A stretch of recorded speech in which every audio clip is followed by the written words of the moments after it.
Hello, everybody, and welcome back to another episode of Chatting Pitch. I am Leslie. And I am Matt. Thank you for joining us. Or thank you if you're a new listener. Thank you if you're rejoining us. Today, we're going to be doing something slightly different. I'm just going to jump straight in there and explain what we're doing. Wait. Before you do that, go on. Can I push the button that makes the jingle? Oh, okay. 3, 2, 1. Push that button!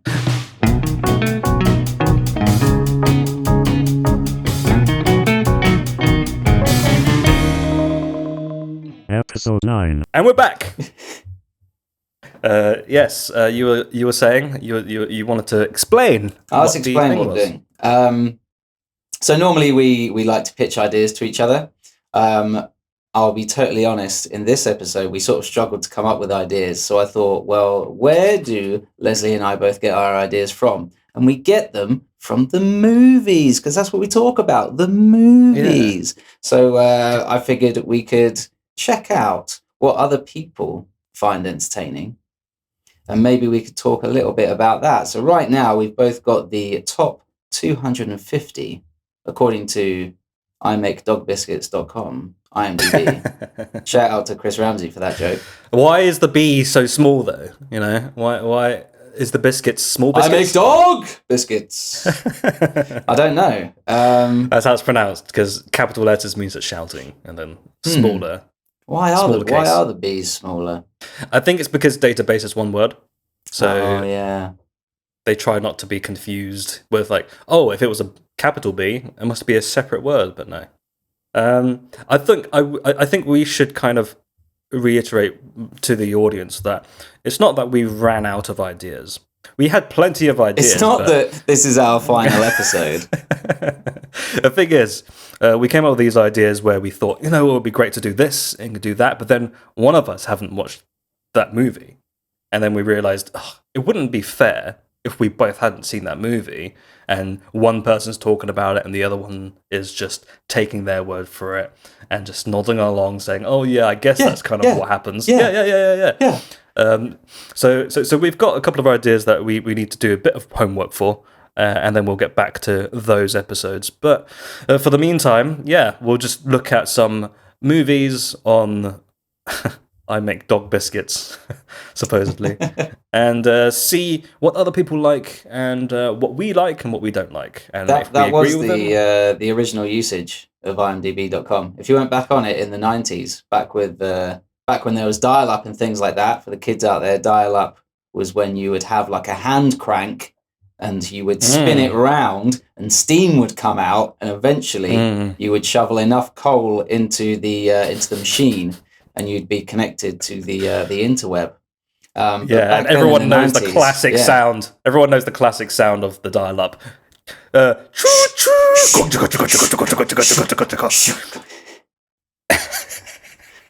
be a 90s kid. Anyway, if you looked back at IMDb in the 90s, it was a list of it was a list of the top 250 dog biscuits as rated by users. But one user decided to, let's talk about movies with dogs in. Let's talk about what's the top 250 Beethoven movies. And they made that list, all 250. And then eventually it just morphed into what there is today. An internet movie database. Go back to your coal joke. I was going to add something, but moment's gone now. But I'm just going to do it anyway. Everyone remembers Zach Morris from Saved by the Bell putting coal into his big brick phone. Just trying to call his friends at the max. Where everyone just ate coal. Hey, you're cutting out, Zach. Oh, 2 seconds.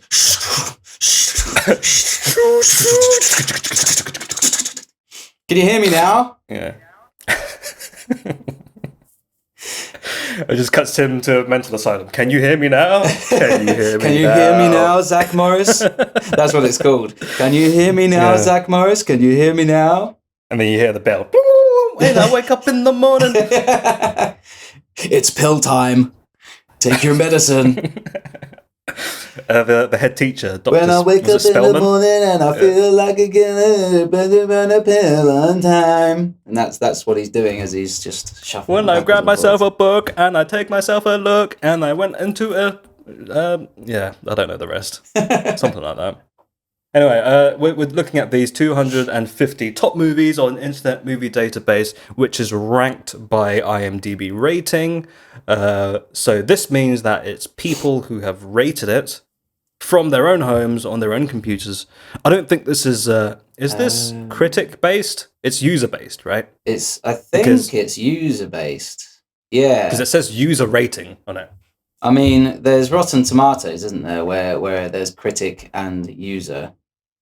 Yeah, but that is the problem that I have with Rotten Tomatoes is that a movie can have 100%, even if only 5 critics have rated that movie, which doesn't mean it's a great movie. It means that 5 people gave it a good rating, and that's averaged out to 100%.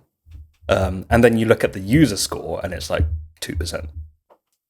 So I've slowly learned that Rotten Tomatoes is not a good judge of knowing whether or not a movie is good or not, unless you have a wider general consensus, if that makes sense. Yes, totally. So there's more people like reviewing those movies and giving you a bigger average.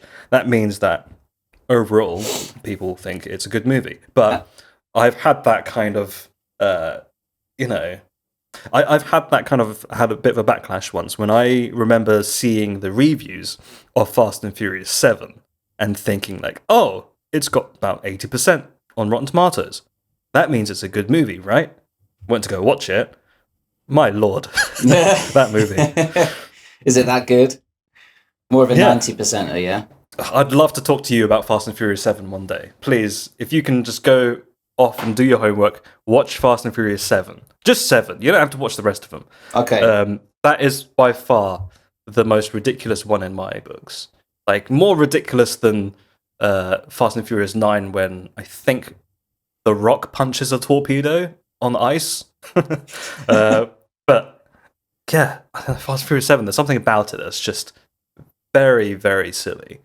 I have never seen any of the Fast and Furious movies, I'll be honest. So maybe that could be our first bit of homework. So Leslie's given me homework. I have to go and watch which one? Fast and Furious 7. Fast and Furious 7, yeah. We can watch it together on Zoom, and then we'll talk about it afterwards. Okay, yeah, we'll do that, and then we'll recast it as like a gritty crime drama. I do feel like maybe it would help you out a bit if I did watch it with you. Then it wouldn't feel as bad, me basically telling you, just go off and watch this. And I can just picture you being in your living room just thinking, this is why has Leslie made me watch this? Whereas if I went and watched it with you, it would feel like I'm taking the burden on with you by watching that. This is a bit like when you told me to watch Wesley's Mysterious File and you didn't watch it with me. And it was just... Yes. Yeah. I watched it with you, didn't I? I watched about half of it with you. This was when... most people won't know this. In fact, I doubt anyone would know this, but I did a few years back.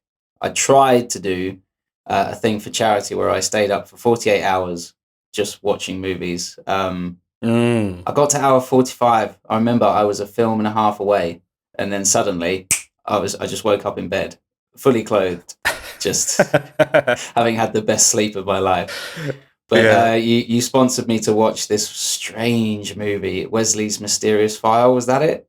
Yeah, that's it. It's a Hong Kong produced film with renowned Hong Kong actor. Oh, what was his name? What was his name? I can't help you. The guy from the House of Flying Daggers. Hold on. Wesley's Mysterious Files. Here it is. Andy Lau, that's it. Okay. Andy Lau. He has been known for being in a lot of films. He's also a singer in Hong Kong. And this movie, I'm just going to go ahead and read the summary.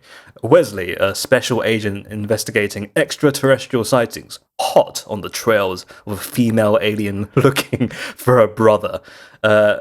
That's pretty much the synopsis. That's weird. And yeah. I just remember there being moments and then it wouldn't go back to those moments. A bit like some people might have seen The Room, and there's a character in that film who gets cancer. She announces she gets cancer, but then the film doesn't come back to it at all. No. Doesn't even mention it later on. And it was the same with this Wesley's Mysterious File.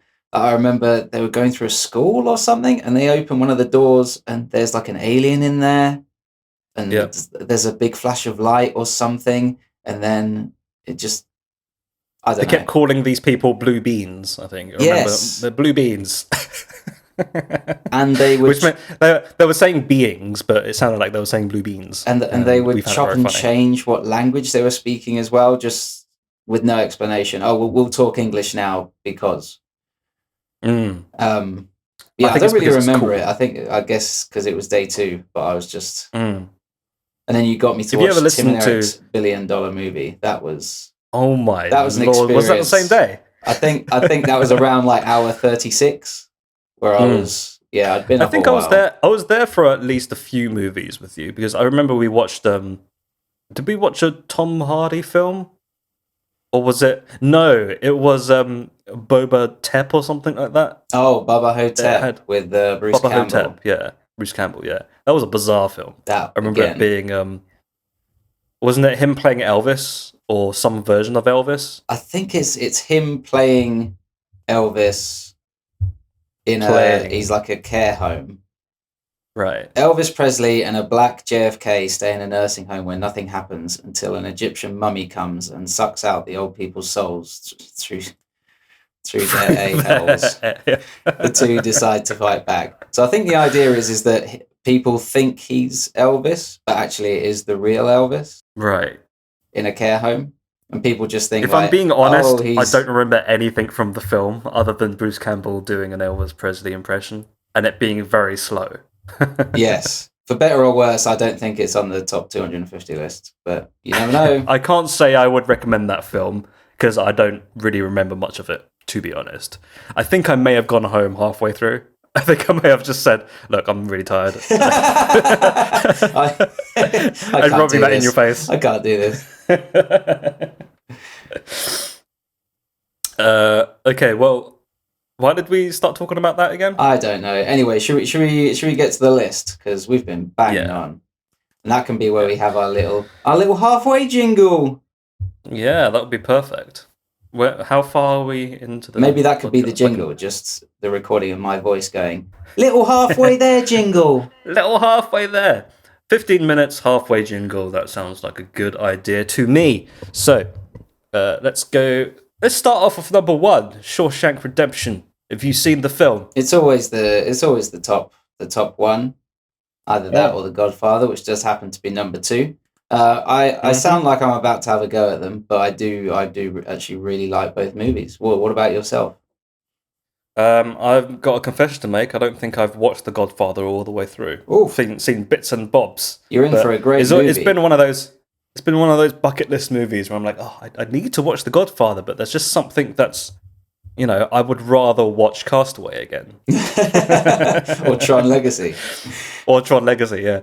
No, I've seen The Shawshank Redemption. I think it took me a few times to actually watch it. And I think I only really finally watched it only about 5 years ago. And I remember trying to watch it with a couple of... I think I was in a relationship at the time with one of my exes. And we tried to watch it a couple of times and I don't think the other half liked it very much. So she just kind of said, let's just watch something else. So it took me a couple of tries to get into it. But then when I watched it, I was like, oh, this is great. It's this amazing. Is a good film. Yeah, it's a great film. It's a really, really good film. I haven't watched it again since, but I'd love to watch it again. I mean, what a twist at the end. If anyone hasn't seen The Shawshank Redemption, turn off now. And maybe we'll put a disclaimer in the description, maybe not. Depends how lazy we're feeling with typing up the... I'm feeling pretty lazy right now. Yeah. So it's your fault, basically. I'll take the hit. Viewer. Oh, sorry. I thought it's your fault, listener, for listening. No, not you. No, I was talking to the listener. I was like, it's your fault for listening to this and not realizing that we're talking about movies. Sorry, I forgot our point of view is always. You forgot we had listeners. I forgot we had listeners, and also that our point of view is any listeners that are listening to us. Anything that goes wrong is their fault, and nothing is ever our fault. Yeah, we are always right. My apologies, listeners. I forgot it's all your fault. So yeah, Shawshank Redemption, good film. Yeah, what a twist though. When we find out The that Shawshank is redeemed. Yeah, the Shawshank is redeemed, and he's crawled through a hole with a spoon. Wow, A talking spoon What was that becomes his best friend. a talking? Becomes his sidekick, as it were. Yeah, and Tim Robbins is like, "Hello, spoon. You're gonna help me dig out of this hole. You're going to help me dig out of this hole. Okay, Tim Robbins. Let's go to work. Boy, there sure are a lot of feces in this tunnel. Shut up, Spoon. And then Morgan Freeman is narrating the whole film, Why? and he can we do a Morgan Freeman impression? I don't know. Can you? I don't know. I know I can't. I think an attempt would be okay. Sorry, this is completely off track, but there was this advert on TV called there's a insurance company called More Than. Oh, and do you remember this advert? I'm More Than Freeman. Yeah. Yeah, and I remember thinking, hang on, is that Morgan Freeman's actual voice? And then someone who was watching with me was like, no, Leslie, no, that isn't Morgan Freeman's actual voice. I was thinking, he's doing a really good job. Morgan Freeman will do anything.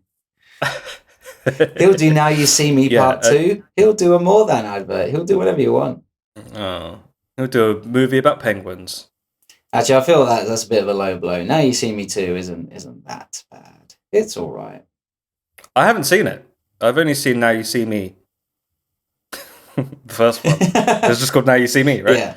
Yeah, I remember. If anyone hasn't seen Now You See Me, obviously it's your fault for not realizing there's spoilers.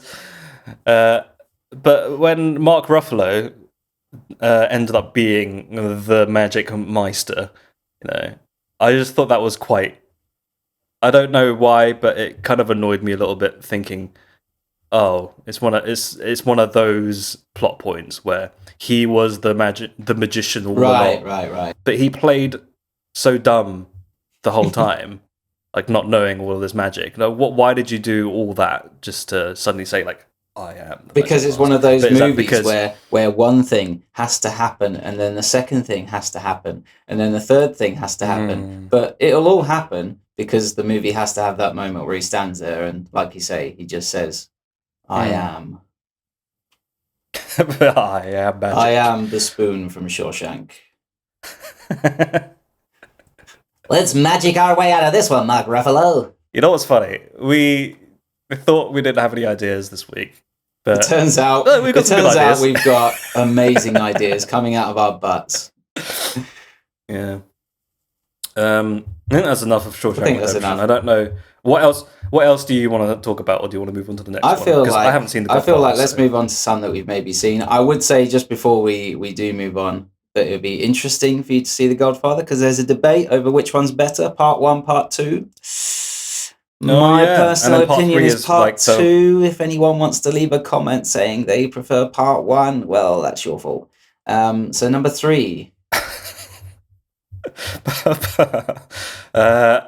Is it true that Marlon Brando didn't know his lines and he had to have them feed through an earpiece? There is a picture. There is a picture of I can't remember which other member of the cast it is. But yeah, they've got their jacket open and they've got sort of bits of paper stapled to the inside of their jacket. Oh no. It looks like a script, so I don't know if that was. Don't know. It was either that or some guy off the street trying to sell Marlon Brando some bits of paper. What are you buying?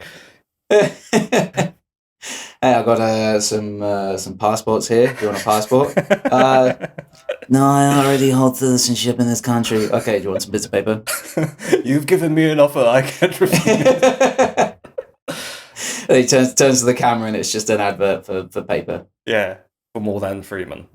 Yeah. Okay, let's move on to the next one then. Number 3 seems to be The Dark Knight. Now, You spoke to me earlier about this, and you said The Dark Knight is great, but you don't think it's worthy of the third best film of all time. Why? See, the problem with saying that sort of thing is, first of all, is that it automatically makes it sound like I don't like it. I do. I love it. I watched it I don't know how many times. I just don't think it's quite as good as a lot of people think it is. And I'm actually looking at, on IMDb, it gives you the amount of votes that a film has. Right. Shawshank has 2.3 million. The Godfather's got 1.5 million. Godfather Part 2's got just over 1 million. The number 5 film, 12 Angry Men, has got just over 500,000. The Dark Knight's got 2.2 million. So I think that shows that the people that love it really do love it. I guess what I'm trying to say is that online, I do get the feeling that there is a following of people that will love Chris Nolan to the death, if that makes sense. Yeah. But the thing is, anything that Chris Nolan likes, it's 10 out of 10 because it's got his name attached. I don't know how you feel. Hey, this Chris Nolan boy, 10 out of 10. He's in my book, Shane. He's gonna go somewhere. And then I'll go back in time and he'll be there again. The thing is with movies, like, it's obviously everyone knows the taste of movies are subjective.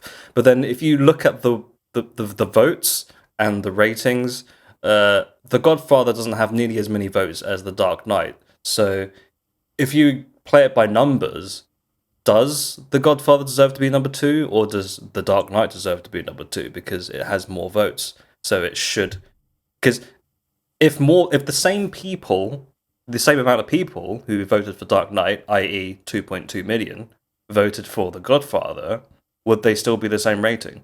It's kind of unfair if you think about it. Oh, so if you ask the same people. Yeah, I suppose that's a sampling issue. Because The Godfather is like 500,000 shy of the same amount of votes. So you can't really compare the two. So this list is not fair, I don't think. So I do agree with you with the fact that, maybe The Dark Knight shouldn't be number 3, but let's just talk about what we like and what we don't like about The Dark Knight. Like, why don't you think it should be number 3? I think it's one of those where it's that the script relies on lots of things happening. What were we just talking about where that happens? Where one thing has to... Oh, Now You See Me. In a sort of similar way. Like that, lots of moving cogs in the machine, and all the cogs have to work for the Joker's plan to actually happen the way he wants it to. And I just feel like it's too much of a stretch for me. Looking back at the time, it was like, oh my god, this movie is amazing. It moves at a real pace. It's structured very much like a sort of classic Hollywood action epic film. Whereas the later installments are perhaps a bit more, I don't want to say experimental, but they're trying to do something with the structure that's maybe not as classical as The Dark Knight. But yeah, I just feel like it's a bit too much of a stretch that all these things have to happen, and they do happen. I don't know. Well, I had the same problem with Captain America: The Winter Soldier. There seemed to be so many moments that were close calls and just flukes that just seemed like if this didn't happen, they wouldn't have gotten to that moment. And it just felt very much, like you said, very structured in a way that if you took one element out of it, like the whole movie falls apart. Like a big jigsaw puzzle. But sometimes those kind of movies are great. Or some people might say Jenga. Yeah, it's a Jenga film. That's what we're going to call them now. It's a Jenga film. Yes. If a movie relies on all these pieces to end up being, have this climactic moment at the end, it's a Jenga film. So, come to think of it, there are many films like that. Can you think of one off the top of your head that's not The Dark Knight or Now You See Me Too? Oh man, you've put me on the spot. Any movie with a twist. Basically. Yeah, I guess. Yeah. Signs, Sixth Sense, any M. Night Shyamalan movie. I tell you what, The Signs. It's not a bad film. Have you seen Signs? There are bits where I can understand. Like, okay, I can understand why you're taking the mickey out of this scene from Signs, but I quite liked it. I liked it. I thought it was a decent film. I remember being like genuinely terrified, but I watched it when I was 12 years old, I think. Right. So there were moments in it, and obviously your fault because you didn't think about spoilers, viewer. I'm speaking to you.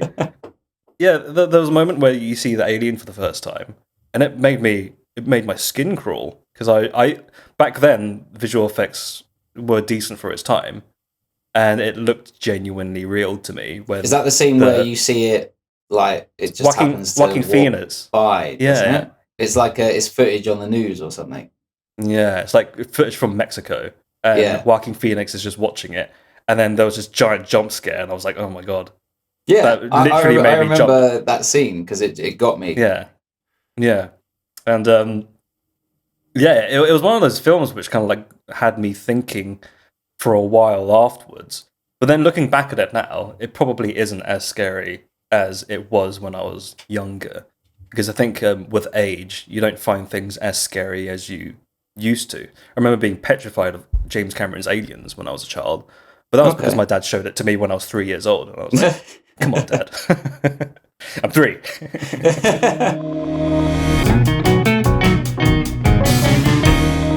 Right, let's go further down the list. But, like, so we've got. Sorry, you go on. You were going to say something. I was going to say, like, Jenga films. They do exist.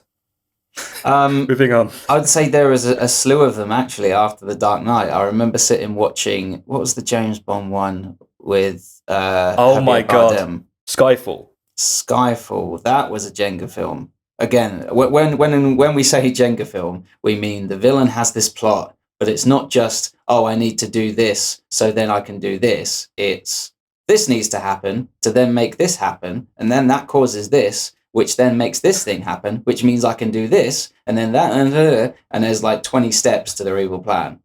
And every single step has to go well. And most of the steps don't actually involve them. It relies on other moving pieces. It relies on the hero doing something. Yeah. And Skyfall, man. There was also a lot of parallels between that and The Dark Knight. I just remember watching it with you in the cinema and just thinking, hang on a sec.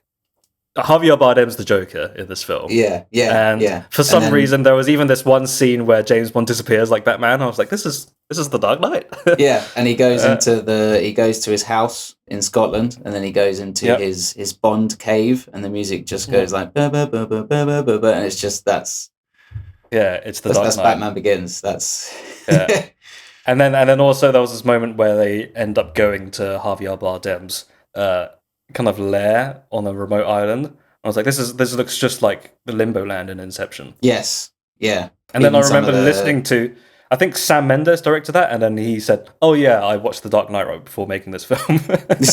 So he kind of took. We know. Not to be like he is an amazing director. There's stuff that he's made that is just still sticks with me now. American Beauty. I love Road to Perdition. But I haven't seen that. I heard Road to Perdition is a very good film. I remember my film studies teacher telling me that he cried during Road to Perdition, and I was like, "Oh man, if that makes you cry, then I guess I should watch it." But I never got to watching it. And what's it about? So Tom Hanks, it's probably one of the few times Tom Hanks plays a nasty guy. He's he's sort of like a I don't want to say like a fixer. He's like an enforcer for the mob. Mm-hmm. But his son accidentally witnesses a murder. So I think it's been a while, and I think because of that, they are forced to go on the run. Oh, so it's kind of like Velma and Louise. Yes, it's exactly like Velma and Louise.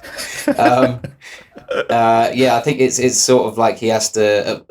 Early on in the movie, he has to choose, am I going to be loyal to, my employers, or am I, or do I completely break apart from them in order to save my son? So it's, Gotcha. It's a good movie. It's not on the list, I'll say that. And Leslie hasn't seen it, which, of course, is the listener's fault. Yeah, and that means it's homework for me to watch it now, so we can talk about Road to Perdition. So if we go further down the list, we've got 12 Angry Men. Another classic. Mm-hmm. Don't know if you've ever seen that. I haven't. I heard it's a very good one. It's a great movie. Just I'm not going to tell you anything about it. Just yeah. So I know what so it's good. about. I know it's set in one room and it's 12 men just like talking about the justice system, right? Or something like Yeah, that. it's they're being told to consider a case. But yeah, I heard that that's one of the films that you must watch before you die, and I haven't gotten around to it, unfortunately. You know what I do have? I've got one of those posters at home where it's a scratch card, and 12 Angry Men is on that scratch card. So every time you watch it, you just scratch off saying that you've watched it. Right? Oh, okay. Have you seen those? I haven't seen those. And- No. No, they're pretty good. It's like 100 movies on a poster, and you scratch off the list, basically like a tally, to make sure that you've watched all the movies that you should have watched before you died, or something like that. 12 Angry Men is on there, and it's not a long film, is it? It's 96 minutes. So why haven't I watched it? I don't know. Probably watching Tron Legacy and Castaway too many times. Listener's fault, though, isn't it? Number 6, we got Return of the King, as in Lord of the Rings. What do you think of Return of the King? Oh, there's. I was going to say there's not really much to say because I think it probably deserves to be up there. I personally prefer Two Towers, but I think all three are really amazing films. It's a very grand film, isn't it? It's like one of those big event films, and I guess at the time it was kind of like as big as how we perceived Endgame to be. That was like really big for its time. And it won an Academy Award for Best Picture, didn't it? Yeah, I think it's Return of the King that has sort of the joint record for most Academy Awards just across the board. Didn't every single Lord of the Rings movie win Best Picture consecutively? Like, I'm not sure about that. Or was it just number 2 and 3? Oh no, maybe I'm thinking about the MTV Movie Awards. Maybe that's which is completely, equal to the Academy no, Award. it wasn't Best Picture. It was Best Kiss. That's what I was thinking. Best Kiss, Best Dance. Oh God. Number 7 is Pulp Fiction. That's Pulp a bit Fiction. of homework for you, sir. You've got to watch that again. It's Yes, I do. But I have seen it. There are a lot of things that I do remember from it. I just don't remember it very well. Like, I remember the dancing in the diner. I remember Uma Thurman. She drew a box and she did too many drugs and they had to put a needle in her. They took and the the box rest. and they put it on her head. Do you remember John Travolta walking around when he first meets... When he first meets, what's her character's name in that? My goodness. Well, when he first meets Uma Thurman's character, and he's sort of, I think he's supposed to be high at this point, and he's got like a. I mean, I could find that out right now. He's got a very Uma content Thurman's, face. Looks like a happy Mia camel. Wallace. Mia Wallace, yes, of course. Number 8, slightly different tone from Pulp Fiction. We've got Schindler's List. The all black and white film from 1993, except for one character who was wearing a red coat. Who was in The Matrix. What I find amazing is not just... She was in The Matrix? Yeah, she was in The Matrix, that's why. What I find amazing is not just the film itself, which is brilliant enough, but the fact that he was making... I think he was in post-production for Jurassic Park at the same time that he was... Yes, he was. Schindler's List, which is just mad. Just two completely different films that were... Spielberg was really in his A game. You know what? I think Steven Spielberg was doing that thing where he just threw a bunch of things at a wall and see what stuck, but both of them stuck, which was great. So you thought one would be like an A film, one would be the B film, but actually they were both A films. They were both A films. Yeah, which is surprising. I don't see Jurassic Park on this list. We haven't gone that far into this list. There's at least 240 more films. Yeah, let's go. We've got to get on with it. Number 9. Oh, we see another win for the Chris Nolan Flan Club. Yeah, the Chris Nolan Flan Club. Flan Club, yeah. Sometimes when Chris Nolan makes a flan, The sometimes baby lion it falls made a in on flan. itself. Oh, so number 9 we have Inception. I don't want to seem like I don't like his films. Quick hot take on Inception. I love. Is his that another films. Is that another Jenga film? That's definitely a Jenga film. Do you think it's a Jenga film? I don't think it is. Well, if one thing didn't, you know. I think it's very much, it's like we have to do this in order for this to happen, and then this happens, and then this happens. But it's the characters doing it. Mm-hmm.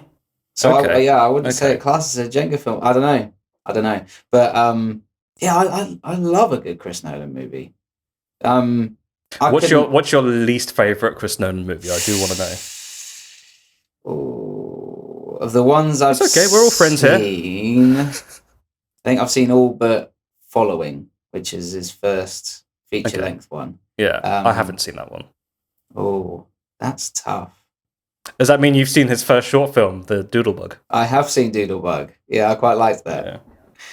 Very odd. Very odd, but charming. Yeah, charmingly odd. Yeah, that's a perfect description. I maybe Interstellar. Your least? Oh, okay. But then I still quite liked it. Yeah. Inception. Just because it's your least favorite doesn't mean you didn't like it. Inception for me actually might be my second. The Prestige for me has got to be my favorite. But Inception is a close second. Prestige. Okay. What about Tenant? David Tennant. What about 10 Nets? 12 Angry Men, 10 Nets. No, I liked Tenet. I've only seen it once, and I know it's one of those films where people are saying you have to see it 3 times to fully get it all. Do you want to hear something really interesting about my brother? He went and watched Tenet. Oh, sorry, go on. There is he told me a story where he went to go watch Tenet, and he didn't like the first viewing because he couldn't hear it properly, because there's obviously that thing where people said the audio mixing is really poor, right? And my brother couldn't hear the dialogue, so he complained to the the cinema owners, and just said, I couldn't hear any of the film. I'd like a refund. Oh, right. Did he get his refund? So they didn't give him a refund, but they gave him another viewing, and he's like, can I have it with subtitles? And then he went and watched it with subtitles and came out saying it was an amazing film. But that sort of demonstrates one of the problems that people had. I don't fully understand why this is, but when I went to see it, I didn't really have any of those issues. No, I think it depends on the cinema as well. Yeah, I think if you've got a cinema that has decent sound, but you're sitting in a perfectly good position, you're going to be fine. But I think when I went to go see it, I did have a problem with hearing the dialogue in certain scenes.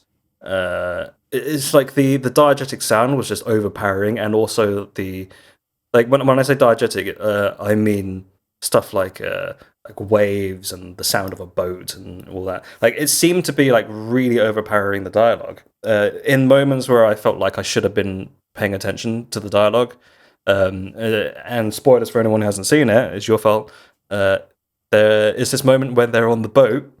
They've got these intercoms and they're speaking to each other in this microphone, but it's all distorted, but all you can hear is like the soundtrack and the waves and like the sound of the boat, and I couldn't make out what they were saying, and it sounded important at the time. But it didn't ruin the film that much for me per se. Like, I still got what the movie was going for. It was just, I think I would have liked to have heard what they were talking about. So I think, yeah, it'd be interesting to see if I had the same problem watching it at home. Yeah, that would be an interesting one. And like you say, it could just be down to the cinema you're in, because I heard it fine. The camera I used to film it picked up the sound just fine. None of my customers that have since bought a copy of Tenet off me, they've not had any complaints. So far, 100%. Chris Nolan, well done. Number 10. Moving swiftly on, let's just not talk about anymore. Number 10, Fight Club. Fight Club, yeah. Definitely. It's been a while since I've seen that. Definitely a product of its time, I'd say, Fight Club. Not that it's bad now, but I think you definitely got more from it watching it. I think I watched it maybe 2 years after it came out, so it was still kind of fresh. I really enjoyed it. A product of its time. Can you elaborate on that? like it gives you a sense of the films that were made at the time. I'd say the ultimate example of this is if you listen to the soundtrack for The Matrix. Like that's, if you want to know what some of the, if you want to know what like Western action adventure films sounded like in that time, listen to the soundtrack for The Matrix. And I feel like Fight Club is similar. What, I watched I believe it was the 20th anniversary of The Matrix in the cinema, and hearing the soundtrack of that film in the cinema really made it feel dated, because it was not, that's very much a product of its time, with the kind of like the break beats and the techno that they were playing. It just felt very 2000s. But then also the clothes that they were wearing as well, with the Oakley sunglasses, and the trench coats and leather pants. It doesn't take away how much I enjoyed the movie, but it really did feel. I think it was jarring because like the day before I had just watched a modern film, and then going straight back to watching that in the cinema just felt very strange. And I guess when I say a product of its time, I mean if you showed Fight Club, or definitely The Matrix, to someone who hasn't seen it before, if you showed it to them now in 2020, I feel like they might go, what is this? This is, like this is old-fashioned almost. Yeah. But you could say the same thing about a film from the 50s or the 60s, you know? Everything is a product of this time in that sense. Yeah, I suppose. But I mean, number 11 is Lord of the Rings and Fellowship of the Ring. I feel like if you watch that... if you watch that for the first time today, you would enjoy it as much as someone who watched it in 2001. I'll tell you what, another movie that's a product of its time, Swordfish. Actually, that might be even more a product of its time than The Matrix. That movie. Yeah, I remember that was kind of like a my that was parents, a post Matrix, wasn't it? That was them trying to be the Matrix. I believe. Yeah. So you remember your parents, and I know my parents love it. And at first I thought like, oh, how can you like this movie? But then my mum explained to me, well, no, we watch it because it's so stupid. it's so over the top. It's so silly. Have you got one of those films? Like, I think for you, it's probably Con Air or something like that, right? I wouldn't say Con Air is stupid. But that's just like, that's over the top. It's OTT, definitely. Yeah. I don't know. I don't know if I do. I don't know if I'm too up my own backside to have one of those. Maybe I need to... But there is The Room. I mean, The Room is so bad that it's good. Yeah. But that's not a product of its time, really. That's just an anomaly, which I've tried to kind of explain it to other people before, and some people get it and some people don't get it. Majority of the people that I know get The Room, and they understand why a lot of people like it, and they subsequently liked it too. But then there are some people who are like, this is really bad. Why would you like this? It's an ironic thing. It's definitely an atmosphere thing, though. Yeah. But I have never sat down and just watched it on DVD. It is an atmosphere. Because it's nowhere near the same. Even with people in the room with you, it's not. You have to see it at the cinema, surrounded by people, all wearing tuxedos. Throwing plastic spoons at the screen. All throwing plastic spoons at the screen. And if you don't know what we're talking about because you haven't seen the movie, it's your fault. And they're throwing footballs about. Yeah, there was this one time, because me and Matt, we've watched The Room multiple times at the Prince Charles Cinema in London, and we've even had the liberty of meeting the one and only Tommy Wiseau a few times. And there was this one time I remember I went to a cash and carry to get as many plastic spoons as I could, and then me and Matt just decided to grab a bunch of them and throw it at the same time, and we yelled "spoon cannon." Do you remember that? Yeah, I remember. We went spoon cannon, and the birthday cake, and and then the party poppers. If you've seen The Room, you know we have party poppers, and there's a birthday cake because Johnny, happy birthday, Johnny. Didn't we get up and start serving cake? Yeah. We sliced up the cake beforehand, and then we started serving it to people around us.